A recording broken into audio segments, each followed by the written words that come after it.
అయ్యేటప్పుడు 30-35 ఇయర్స్‌లోనే స్టార్ట్ అయ్యేటప్పుడు జనరల్లీ ఎవరైనా సరే అరుగుదల అని ఎక్స్‌పెక్ట్ చేయాలి. చేయరు. రైట్. సో, నాకేదన్నా బాడీలో డెఫిషియన్సీ ఉండొచ్చు. లైక్ నాకు కాల్షియం డెఫిషియన్సీ ఉండొచ్చు.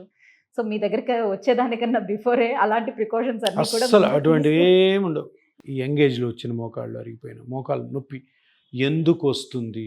కారణం ఏంటి? అంటే ఆ నీ జాయింట్‌లో ఏమేమి పార్ట్స్ ఉంటాయి? ఏమేమి దెబ్బతిన్నాయి? ఏమేమి అరిగినాయి? ఇది ఇంపార్టెంట్. సో, దాన్ని స్కాన్ చేసి కనుక్కోవాలి. 15 డేస్ కంటే ఎక్కువ మోకాలు నొప్పి ఉంది అంటే తప్పకుండా అది స్కాన్ చేసుకొని అది కార్టిలేజ్ ప్రాబ్లమా, మెనిస్కస్ ప్రాబ్లమా, లిగమెంట్ ప్రాబ్లమా, బోన్ ప్రాబ్లమా, మజిల్ ప్రాబ్లమా, ఇది అల్ట్రాసౌండ్ డైనమిక్ స్కాన్ తోటి హ్యాపీగా కనుక్కోవచ్చు. ఎంఆర్ఐ కూడా చేసుకోవచ్చు. ఎంఆర్ఐ అన్నది కొంచెం ఎక్కువ టైం కన్జ్యూమింగ్, పెద్ద మిషన్, ఎక్స్పెండిచర్ ఎక్కువ ఉంటుంది.